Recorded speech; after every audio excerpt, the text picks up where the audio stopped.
Zoonotic diseases वो बीमारियां हैं जो जानवरों से इंसानों में फैल सकती हैं। ये ग्लोबल हेल्थ के लिए एक बहुत बड़ा खतरा है। ये बीमारियां कई तरह के जर्म्स से हो सकती हैं, जैसे बैक्टीरिया और वायरसेस। अपने आप को और अपने प्यारे जानवरों को बचाने के लिए ये समझना बहुत जरूरी है कि ये बीमारियां कैसे फैलती हैं। जूनोटिक डिजीजेस जानवरों की सेहत और इंसानों की सेहत के बीच के गहरे रिश्ते को दिखाती हैं। जब हम अपने जानवरों का ख्याल रखते हैं तो हम अपना भी ख्याल रखते हैं। रिस्क्स को समझकर और सावधानियां बरतकर हम इन बीमारियों को फैलने से रोक सकते हैं। जूनोटिक डिजीजेस कई तरीकों से जानवरों से इंसानों में फैल सकती है। इन्फेक्टेड जानवरों के डायरेक्ट कांटेक्ट में आना, जैसे छूना या काटना, एक आम रास्ता है। जानवरों को छूने के बाद अपने हाथों को अच्छी तरह से धोना बहुत जरूरी है। इनडायरेक्ट कांटेक्ट भी एक बड़ा कारण होता है। इसमें कंटेमिनेटेड सरफेसेस को छूना शामिल हो सकता है, जैसे पालतू जानवरों का बिस्तर या खाने का कटोरा।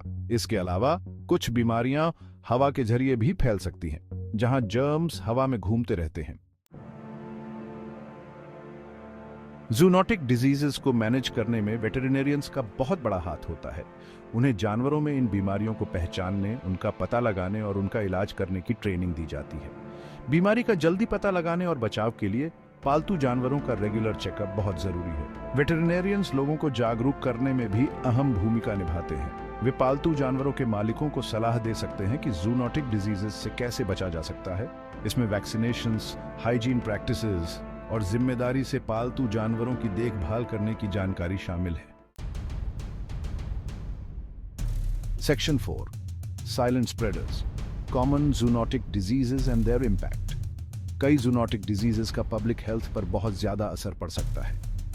एक उदाहरण 2009 H1N1 इन्फ्लुएंजा पैंडेमिक का है, जो सुअरों से फैला था। एक और आम जूनोटिक डिजीज है रेबीज, जो नर्वस सिस्टम को प्रभावित करता है। रेबीज को फैलने से रोकने के लिए पालतू जानवरों को इसके खिलाफ वैक्सीनेट करना बहुत जरूरी है। दूसरे उदाहरणों में सैल्मोनेला शामिल है, जिससे फूड पॉइजनिंग हो सकता है, और लाइम डिजीज, जो कि टिक्स के काटने से फैलता है। Section 5, unmasking the culprits, agents of zoonotic diseases. Zoonotic diseases कई एजेंट्स की वजह से होती है। बैक्टीरिया जैसे सैल्मोनेला सिंगल सेल्ड ऑर्गेनिजम्स होते हैं, जो जानवरों और इंसानों दोनों में इन्फेक्शंस कर सकते हैं।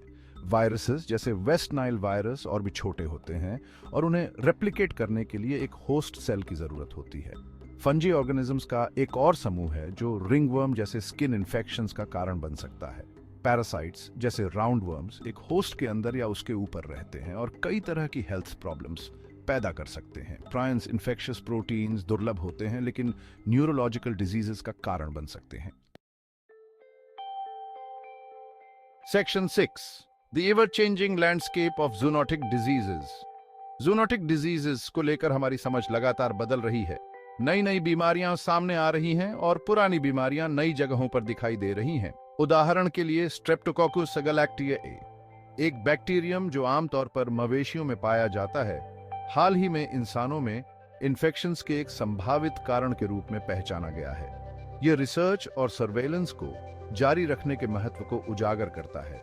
जागरूक रहकर और अपने तरीकों को बदलकर हम खुद को और अपने जानवरों को इन बदलते खतरों से बेहतर तरीके से बचा सकते हैं।